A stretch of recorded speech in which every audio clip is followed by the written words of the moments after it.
Olá, sejam bem-vindos a mais um episódio do podcast da Tempo de Qualidade e hoje a gente vai falar sobre internet. Bom, a nostalgia com os anos 2000 e 2010 e com o início da internet e das redes sociais está cada vez mais forte. Cansados de algoritmos de recomendação, dos posicionamentos políticos controversos das big techs e uma enxurrada de conteúdo produzido por inteligência artificial, os usuários se perguntam se ainda é possível salvar a internet ou aproveitar o lado bom das redes ao invés de ser consumido por elas. O que dá para fazer para criar uma internet melhor? E qual é essa internet melhor? Para conversar sobre esse tema, hoje eu recebo a Roberta Reis, criadora da página no Instagram e da newsletter Futuro Sensível, que consegue usar os algoritmos para mandar mensagens de desaceleração, sensibilidade e olhar para o outro. Será que dá para burlar o sistema dentro do sistema? E como que a gente faz isso devagarinho e com as ferramentas que a gente tem? Bom, Roberta, primeiro queria te agradecer por aceitar esse convite de conversar um pouquinho comigo hoje. E eu queria começar te perguntando um pouco sobre a sua relação com a internet. Como é que era no início, como é que foi mudando ao longo do tempo e como é que é hoje? Oi, Mari. Primeiro, obrigada pelo convite. Feliz de estar participando desse teu projeto novo. Bom, minha relação com a internet, assim, é cheia de altos e baixos, né?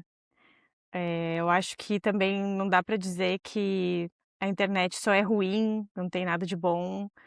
Eu acho que a internet sempre me permitiu viabilizar muitos projetos. Eu sempre trabalhei também de alguma forma relacionada à internet. Eu me formei em jornalismo, então logo em seguida comecei a trabalhar com conteúdo, e então faz muito parte da minha vida, assim. E desde a adolescência sempre gostei de criar blogs. Sabe aquele meme de quando eu era adolescente entrava no HTML para modificar e agora eu não Sim, sei mais fazer isso? Eu sou essa eu pessoa. super era essa pessoa também. É, então. E, só que enfim, as coisas foram mudando muito, né. Eu acho que hoje em dia tá muito mais difícil ter uma relação saudável com a internet, né. A tecnologia foi avançando de uma maneira que nos torna dependentes. E não existe a dependência no sentido de criar o vício em rede social, em IA, né, que a gente sabe que as big techs trabalham para isso, né, para nos manter cada vez mais conectados. Mas até os serviços, né, tudo começa a se tornar digital e a gente, às vezes, se vê ali, sem ter outras alternativas. Às vezes eu vejo que eu quero: "Não, vou largar o celular e fazer alguma coisa", mas se eu quero ver o saldo da minha conta, pagar uma conta, ver a temperatura, para tudo. Claro que, né, a nossa mentalidade também já está setada para isso, mas para tudo ou muita coisa, pelo menos, a gente precisa se conectar. E aí já vem as notificações e a gente já é inundado e quando vê tá preso ali de novo. Mas eu sinto que mudou muito desde a pandemia, que foi um momento que a gente precisou, né, se conectar mais, a gente começou a passar a viver quase online, se comunicar com todas as pessoas, né, sem ver ninguém. Muitos trabalhos, se tornaram online, mas aí também existe sempre esse balanço de, por exemplo, o meu trabalho se tornou home office, então isso me permitiu me mudar para uma outra cidade, continuar com o meu trabalho, então esse é um lado positivo para Uhum. mim, né. Mas eu sei que muitos trabalhos já voltaram também para o presencial, mas mudanças em algoritmo, mudanças acho que agora principalmente com a IA, eh, tá difícil, ter uma relação saudável e uma expectativa positiva, sabe. Uhum. Eu tento usar da minha forma ali, de uma forma que seja legal para mim também, né, não ver como um trabalho ou, né, que seja algo que eu goste de criar, eu levo ali tem dias que eu fico desanimada e tenho vontade de deletar tudo e sair da internet, mas aí de repente eu lembro uma coisa que eu gostaria de escrever sobre, eu vou lá e escrevo. Então é por isso que eu falei altos e baixos, né.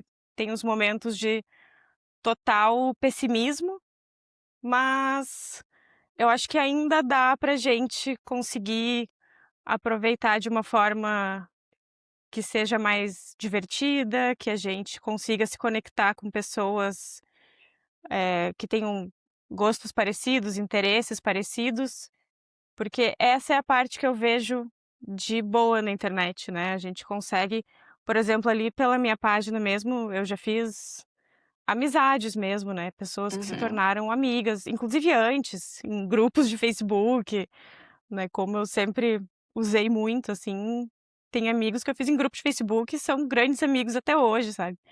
Então, eu acho que tem muitos pontos positivos, mas com as novas tecnologias tá ficando um pouco difícil de ter boas expectativas para o futuro, assim. uhum. E você falou que acha que mudou muito a relação desde a pandemia, né. Eu ia te perguntar sobre, aquele iniciozinho, porque assim, a gente é da mesma geração millennial, né, eu tô com 36, você deve ter por aí também, né? 37, então, a gente pegou essa mesma fase ali de início da internet, né, era Orkut, os blogs e tudo mais. Eu sinto muito que naquele início tinha muito otimismo e um certo deslumbramento também com a internet. Naquela época eu não via lados negativos, vamos dizer assim. E aí conforme a coisa foi se desenvolvendo, a gente foi vendo que: "Não, espera aí, mas isso aqui já não é tão legal", ou tem um excesso, né, e tal.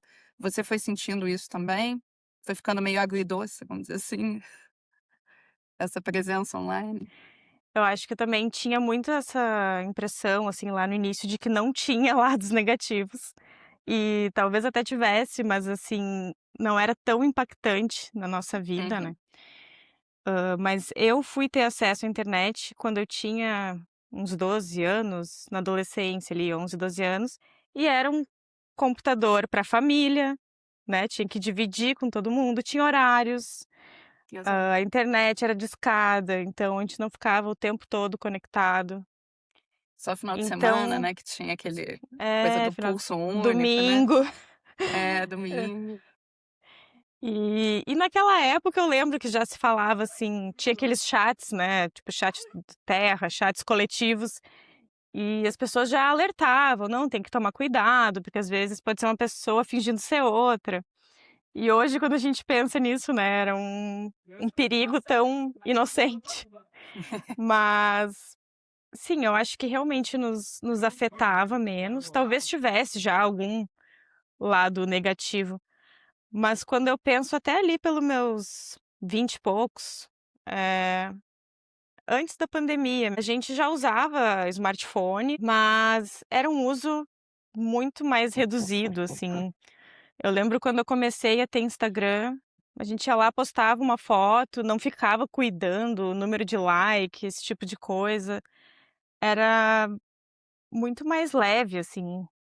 Até a coisa de quando a gente saía pra noite, por exemplo. Eu não ficava mexendo no meu celular, né, e hoje eu vejo jovens falarem que eu vi um vídeo esses dias de um jovem, falando um jovem, falando que hoje em dia ninguém mais quer dançar na noite, porque alguém vai estar filmando. Se uma pessoa levantar para dançar, todo mundo vai pegar a câmera e filmar, então ninguém quer ser essa pessoa que vai passar vergonha. E eu acho que um tempo atrás ali quando nessa época que eu tinha uns 20 e poucos, então faz, sei lá, um pouco mais de 10 anos, não tinha essa sensação de hipervigilância também, sabe. Uhum. A gente tinha acesso, então parecia só a parte boa, a gente tinha acesso às coisas, facilitava muita coisa, o WhatsApp era só para se comunicar ali, não tinha tanto grupo, tanta, marca te mandando mensagem o tempo todo. E Então trazia essa facilidade, mas não invadia tanto a nossa vida. Então, eu sinto que houveram momentos melhores e até dizem hoje em dia que uma dessas nostalgias que a gente tem da rede social ser mais social, de ter fotos dos amigos, talvez não seja exatamente da forma como era o Instagram, mas desse momento e do nosso sentimento sobre a rede social, né, que era diferente. Super. E a gente também não tinha essa noção do que estava ali por trás na mecânica das redes, né, que eu acho que isso hoje está muito mais as pessoas já falam, né: "Ah, não, o algoritmo e tal", e no início a gente nem pensava nisso, inclusive tinha uma sensação até de que aquilo era meio neutro, né. "Ah, a rede é o que você faz dela e tal". E aí a gente começou a ver que não é bem assim, né, que os sistemas em si já dão direcionamentos, né. Não todos, mas E vários. era um pouco mais neutro, né, porque inicialmente nem tinha anúncio, É. eh, e isso foi mudando muito. Uma coisa que eu acho engraçado é lembrar que no Orkut, por exemplo, quando começou, tu tinha um limite de fotos, só podia Sim. colocar 12 fotos, depois criaram álbuns, mas Uhum. Eu lembro até da gente tirar uma foto pra botar outra, né. Aí tinha um amigo que ficava com ciúme que tem foto dele, mas não tem do outro, não sei o tinha que quê. escolher as 12 fotos que te definiam, assim, porque Uhum. era aquilo.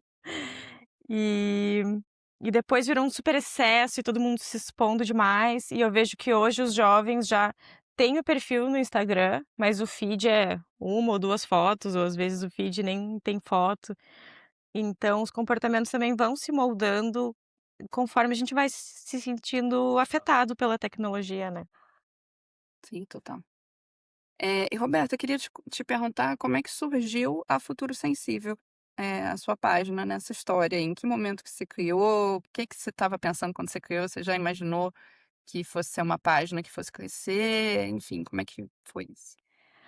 Tá, não, começou começou Geralmente não, sendo né, a gente não não, pensa que é uma coisa que vai crescer. começou sendo outra coisa, na verdade. Hum. Eh, eu trabalhava em uma agência de publicidade e estava passando por um processo de burnout, assim, isso foi pré-pandemia, ali por 2019, eu acho.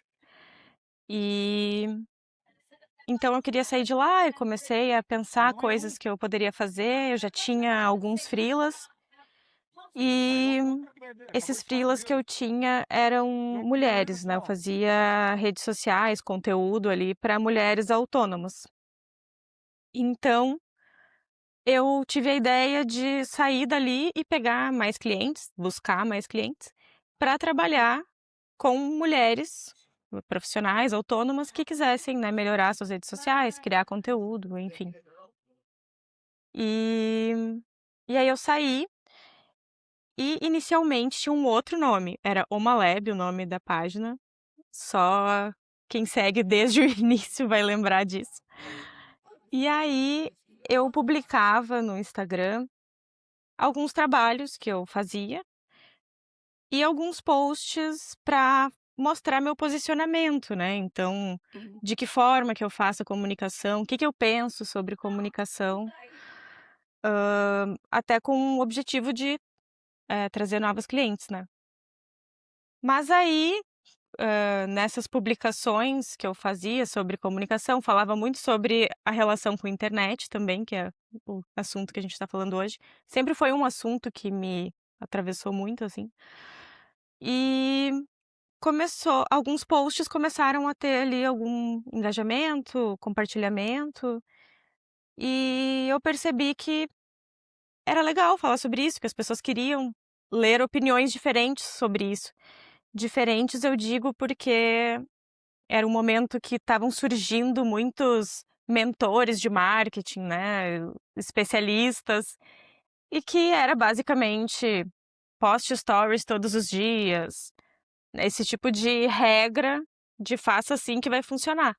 E o meu pensamento sempre foi, muito pelo contrário, né, de olhar para cada pessoa, para a marca e ver o que que funciona para ela, o que que cabe na rotina, o que que realmente vai comunicar o que aquela pessoa quer dizer. Então, algumas pessoas começaram ali a engajar e se interessar pelo assunto, e aí eu fui fazendo mais posts, e o momento que eu vi, assim, que teve um boom, foi um post específico sobre tiktokização das profissões. Na época Hum. ele deu uma viralizada, assim, e aí teve alguns reposts de pessoas já com perfis maiores, e isso trouxe, muitos seguidores. E aí eu continuei criando conteúdos ali, e aí eu acho que foi até o momento que eu criei a newsletter, Ah, sim. porque Você tem a newsletter, então, já quase desde o início. mas ela não tinha muita frequência, mas Uhum. aí, eu lembro que eu criei e o nome da primeira newsletter foi Futuro Sensível.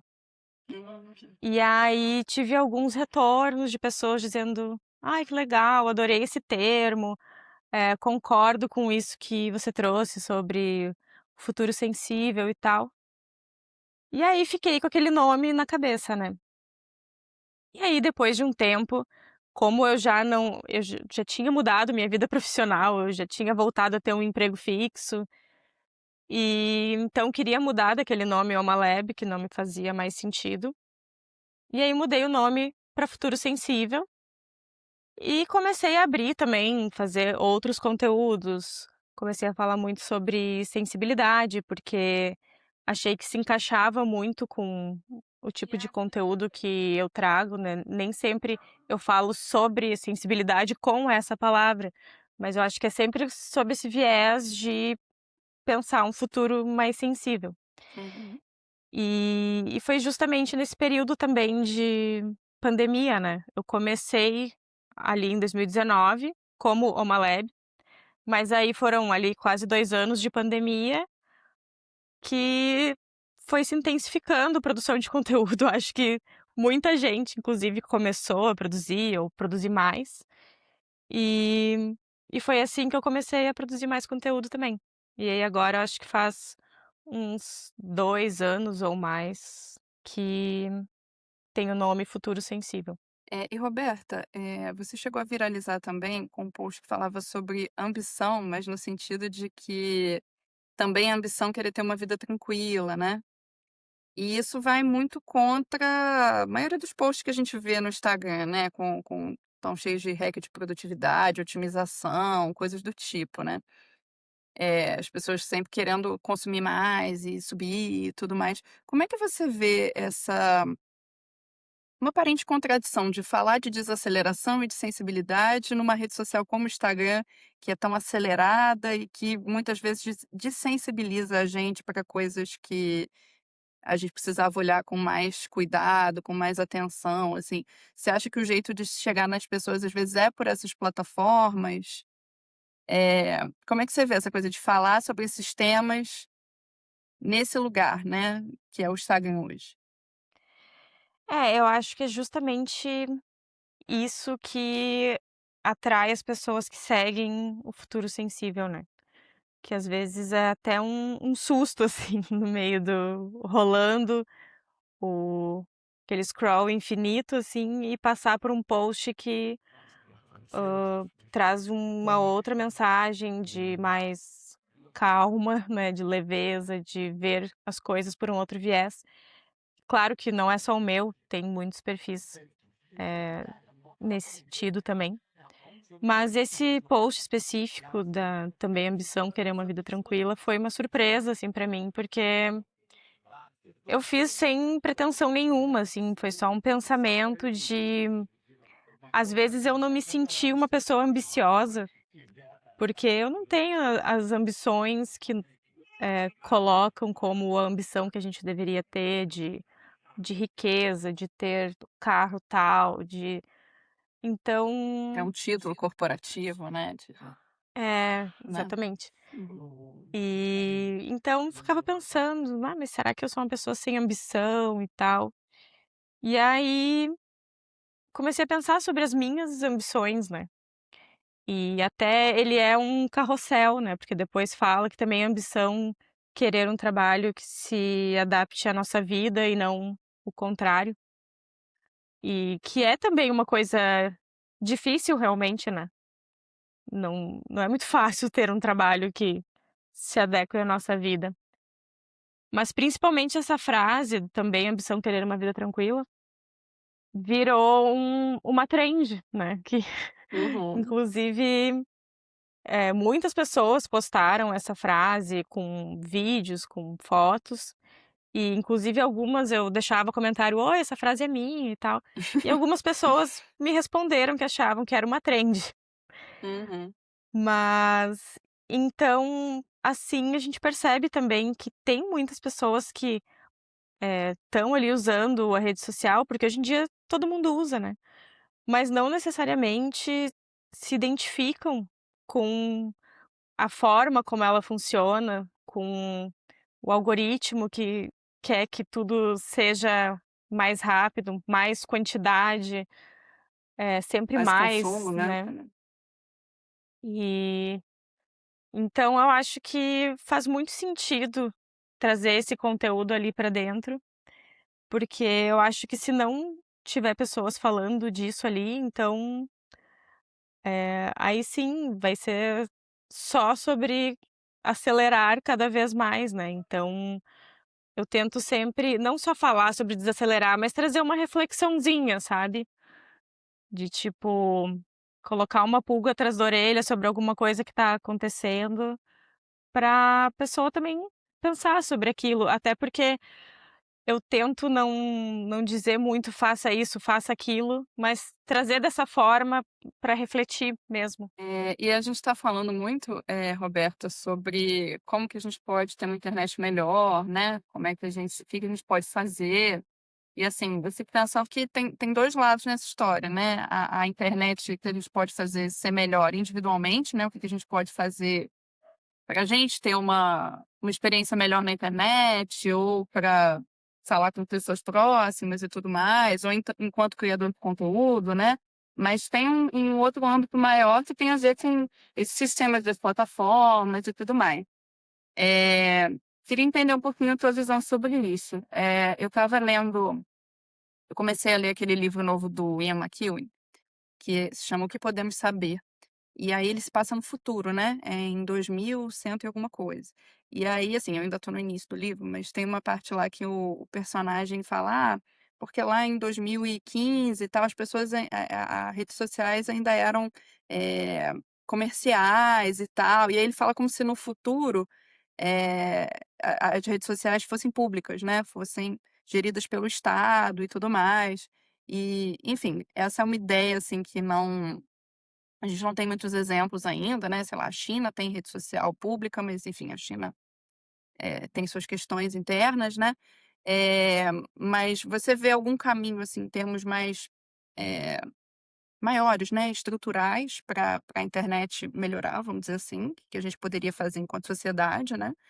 E como que você faz individualmente para ter um uso melhor da internet enquanto usuária e enquanto pessoa que produz conteúdo também? Como é que você acha que dá para ter uma internet melhor, digamos assim? Eu acho que é muito difícil a questão da os avanços da tecnologia são muito rápidos e a legislação anda muito devagar. E e eu acho que é um pouco de tudo, é tanto a rapidez da tecnologia, mas na legislação também um pouco de falta de interesse, né. Uhum. Porque, até agora vai entrar o novo ECA digital, mas, né, quanto tempo que demora para acontecer alguma coisa assim, quantas crianças já foram usadas, expostas e já aconteceu. Mas ao mesmo tempo também é difícil, né, porque como a gente vai prever o próximo passo para então, é um caminho muito difícil, mas eu vejo também que as leis olham muito para o usuário, né. E eu acho que seria muito importante olharem para as big techs, para as empresas que criam essas ferramentas, essas redes sociais, e colocarem leis mais duras para elas, né. Porque, por exemplo, IA, eu duvido que não tenha como proibir certas coisas dentro de uma IA, né. Se conseguem fazer algo tão avançado. né, como criar vídeo, um deepfake, enfim. Será que não é possível proibir que alguma palavra seja usada no prompt para não poder ser criada alguma coisa? Então, não tem um caminho melhor para a internet que não seja com legislação, com regulamentação. Mas aí, quando a gente fala de regulamentação, também vira uma polêmica, porque é tanto um projeto de que não seja regulamentado, que existe pessoas criando a desinformação sobre o que é regulamentação, né. Uhum. Tem muitas pessoas que ficam com medo de perder a liberdade de expressão, mas que não tem nada a ver com isso, né. Tem crimes acontecendo na internet que não, isso não é liberdade de expressão, né. Então, é importante desmistificar isso, mas o algoritmo ele é tão bem trabalhado que a gente fica postando, tentando levar informação, e às vezes parece que só anda em círculo, porque não chega nas outras pessoas, né. Mas sobre ser um serviço público, também não sei se, né, sempre é preciso avaliar muito, assim, o que é um bom caminho ou não. Mas eu acho que a maior necessidade é ser mais duro com as big techs de tipo: "Não, para estar no nosso país é preciso seguir esse princípio", né. Sempre que eu posto alguma coisa contra a IA, vem alguém comentar: "Não, mas a IA é só uma ferramenta, o problema são as Uhum. pessoas". Mas se a gente cria um serviço para pessoas, e a gente sabe do que as pessoas são capazes, a gente está colocando isso na mão delas também, né, então a ferramenta no mínimo cúmplice. Então, eu acho sim que precisam existir leis mais duras e fica muito difícil falar sobre uma boa expectativa, um bom futuro para a internet, sem olhar para isso. E no âmbito pessoal, eu tento tomar meus cuidados, tento usar menos, tento não, dar acesso para minha filha, por exemplo, que tem 4 anos, e já é difícil, Uhum. porque amiguinhas têm celular próprio, ou ela vê, hã, crianças mais velhas usando, ou até a gente, né, porque, Sim. a gente fica ali usando do lado dela, aí daqui a pouco eu rio de um vídeo, mostro para o meu marido, e aí ela vê que, então é uma coisa legal, né, então, Uhum. a gente também tem que estar se policiando, mas que exaustivo, né, a gente ter que ficar o tempo todo se policiando, em relação à criança, em relação a se expor demais, em relação a: "E se eu publicar isso e alguém não entender e vai me gerar um problema? E se", né, isso são tantas demandas para a gente pensar sobre, Uhum. que tá todo mundo exausto. Então eu acho que existe um cuidado que a gente pode tomar no âmbito pessoal, mas que são pouquíssimas pessoas que estão pensando sobre isso, né. É uma bolha, assim, de pessoas que eu, por trabalhar com isso, por criar conteúdo, acabo estando mais perto desse assunto, mas pessoas que não estão, não pensam sobre isso, né, então não existe essa consciência geral dos males que pode causar, até para criança, né, Uhum. ou às vezes a pessoa sabe: "Ah, não, faz mal para criança", mas não entende como e de que forma agir. Eh, então é bem complexo, assim, eu tomo os meus cuidados, mas tenho noção de que é uma bolha, assim, que consegue estar consciente sobre isso. É realmente isso tudo gera uma exaustão, né, para além de todos os excessos, ainda todas essas preocupações. Você falou em se preocupar, às vezes, com mal-entendidos e tal. Eu ia te perguntar se você já teve muitas questões, assim, com a página de coisas que você postou e geraram mal-entendidos ou hates ou enfim, você já teve esse tipo de problema? Ai, assim, algo muito grave, acho que não, Mas eu vejo que quando um post tem um alcance maior, assim, e fura a bolha, né, como a gente fala, até esse mesmo da tiktokização das profissões, foi a primeira vez que um post meu teve um alcance maior. Então começaram a surgir pessoas ali criticando, e foi a primeira vez que eu lidei com isso, né. E foi um pouco assustador, assim, mas eu tinha muita confiança no que eu estava falando, então as pessoas que vinham tacar hate era do tipo: "Ah", coisas muito básicas do tipo: "Ah, não gosta do Instagram, então sai", né, que não querem problematizar e refletir, de uma forma mais ampla, assim. Então eu vejo que quando surgem eu tento estar sempre muito segura do que eu tô falando, postando, às vezes troco uma ideia com alguém, mas eu acho que teve uma vez que eu, depois de ter publicado, percebi que aquele post podia significar algo que eu não queria dizer. E aí eu percebi por comentários que chegaram e troquei com amigas também e acabei deletando aquele post, porque não era a mensagem que eu queria passar. Então eu acho que é melhor não tá lá mesmo, né. E acho que foi a única vez, assim, que eu deletei.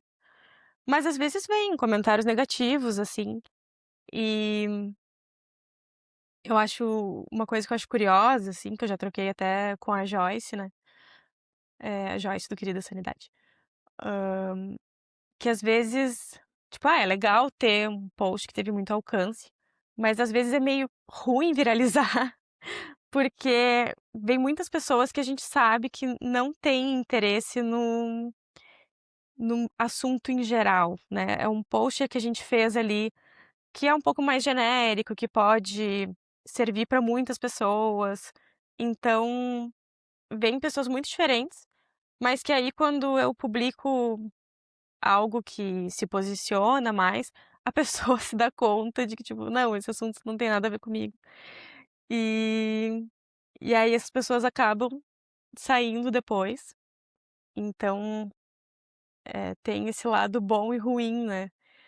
Mas é isso, assim, eu tento sempre estar o mais segura possível do que eu tô falando, e aí caso alguém venha criticar, eu sei a minha posição e argumento. Às vezes, já aconteceu de alguém passar por uma ignorância que eu ou paro de responder ou, eh, acho que já bloqueei, mas tento não bloquear também, porque não acho muito legal. Mas se a pessoa passar a ser desaforada, enfim, aí não tem nem por que continuar discutindo, né. Eu ia perguntar sobre a tua newsletter. Você já tem ela há um tempinho e tal. Como é que ela funciona para você dentro do projeto do Futuro Sensível, assim? Essa coisa de ter um espaço, primeiro, assim, que você pode publicar coisas mais longas, né? Então, dá para desenvolver mais e tal. Você sente falta disso no Instagram, assim, também de ter um espaço maior. E também a newsletter não ser mediada por algoritmo, né? A pessoa se inscreve e já recebe.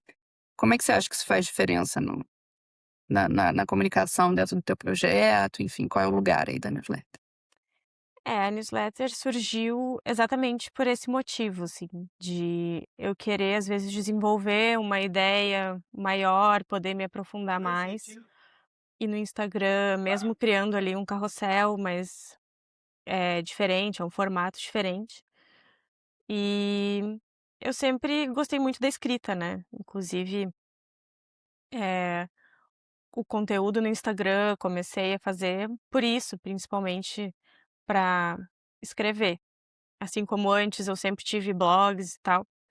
E inclusive esses tempos eu recebi um comentário numa newsletter dizendo: "Ah, os seus posts me lembram muito como eram os blogs antigamente". Uhum. E faz muito sentido, porque eu fazia isso também.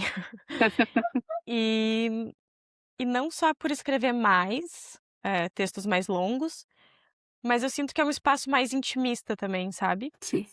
Que alguns assuntos, se eu levar para o Instagram, às vezes eu me sinto até exposta. E porque eu falo de coisas bem íntimas na minha newsletter, pelo menos. Mas eu penso que quem se inscreveu lá e abre e lê todo aquele textão, é porque está interessado em ler aquilo, né, uma pessoa que, normalmente também é uma pessoa mais sensível, que vai gostar, vai se identificar, então eu me sinto mais à vontade também para escrever coisas mais pessoais. E para o Instagram eu não falo tanto de assuntos pessoais e tal. Normalmente eu só posto alguma chamada ali da newsletter, mas faço conteúdos mais voltados, para o público em geral, assim, né. Claro, sempre são pensamentos meus, assim, mas não falo da minha vida.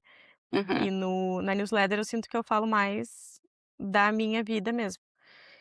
E hoje eu faço uma news semanal, normalmente eu já vou anotando ideias que eu tenho para e que eu gostaria de desenvolver mais, vou anotando, e aí depois desenvolvo, algumas eu acabo não usando, deixo para depois. Enfim, eu tenho várias news pelo meio, que se um dia me falta ideias, eu vou lá, revisito aquelas, vejo o que que eu posso aproveitar. Às vezes eu acabo até escrevendo algumas muito parecidas, porque sou eu escrevendo, né, então, às vezes eu tô escrevendo e penso: "Mas eu já não escrevi isso", e vou ver e tem uma news já bem parecida. Mas enfim, é muito pra preencher esse espaço, assim, de como era um blog antigamente, meio que como diário, misturando alguma coisa da minha vida pessoal com uma reflexão.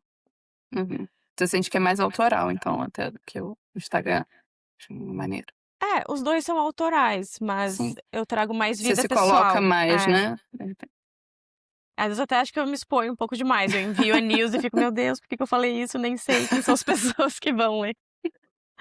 Mas geralmente tem uma boa recepção, assim, eu sinto que Uhum, no Substack as pessoas querem se conectar mais.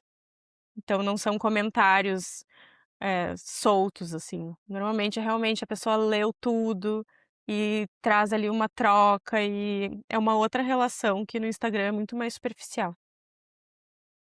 sim, com certeza. E Roberta, para fechar, eu queria te perguntar o que que você acha que é o que que você acha que vai ser o futuro da internet e como você gostaria que fosse o futuro da internet, que não necessariamente são a mesma coisa, né. Com certeza não são a mesma coisa. Não. Acho que o que eu gostaria passa bem longe do que tá por vir, assim. Eu não sei muito o que esperar. Eu acho que uma das coisas que a tecnologia mudando tão rápido nos traz é essa imprevisibilidade.